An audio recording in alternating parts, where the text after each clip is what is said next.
for 101, we're going to take a look here. Again, there is a term until I see a plus or minus sign, which starts a new term. So there's a plus sign, starts a new term. And I see another minus sign, so that starts a new term. And another minus sign starts a new term. And there we go. It turns out I have 4 terms again. These are called c to the 7th d's. This is also a c to the 7th d. This is a c d to the 7th. This is a c d to the 7th. So the c d to the 7th can be combined with the c d to the 7th. The c to the 7th d can be combined with the c to the 7th d. So now it's just a matter of putting them together. So this is the tricky part. We've got a 1/3 that needs to be combined with a negative 2/5. So 1/3 minus 2/5. So you need a common denominator when you're adding and subtracting fractions. Multiplying and dividing you could do, but not adding, subtracting. So you got to think of what do 3 and 5 both go into. A lot of times you could get the number just by multiplying them. 3 times 5 is 15. I'm going to make the denominator for both 15. To turn a 3 into a 15, you got to multiply it by 5. So you got to do the same thing with the numerator. 3 to 15 multiplied by 5. So 1, multiply that by 5, you get 5. That means that 1/3 is the same as 5/15.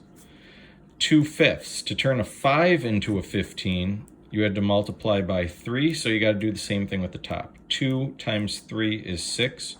That just means that 2/5 is the same as 6/15. Still, you have a subtraction, so you're going to subtract. So you have 5/15 minus 6/15. 5 minus 6 is negative 1. The denominators are still going to be a 15. So that's the math for the fractions. And then since these were the c to the 7th d's, we're going to connect the c to the 7th d onto the end of it. Now we go on to the cd to the 7th. You have a plus 1/2 or just a 1/2, and then you have a minus 2. Now remember, anytime you don't see a denominator, it's really over 1. So again, we need a common denominator. 2 and 1, again, if you just multiply them, 2 times 1 is 2. So we're going to use 2 as our common denominator. So to turn a 2 into a 2, you don't have to do anything. So the 1 just stays 1. To turn a 1 into a 2, you have to multiply it by 2. So to get from this fraction up here to the bottom, you have to multiply by 2. So we do the same thing with the top. 2 times 2 is 4. That just means that 2 over 1 is the same as 4 over 2. Since it's subtraction, again, we're going to put that in between, and we end up with 1/2 minus 4/2.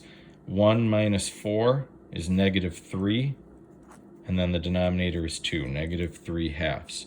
Since this was for the cd to the 7th, we put a cd to the 7th at the end, and then we're just going to put these two terms next to each other. So we end up with negative 1/15 c to the 7th d minus 3/2 cd to the 7th.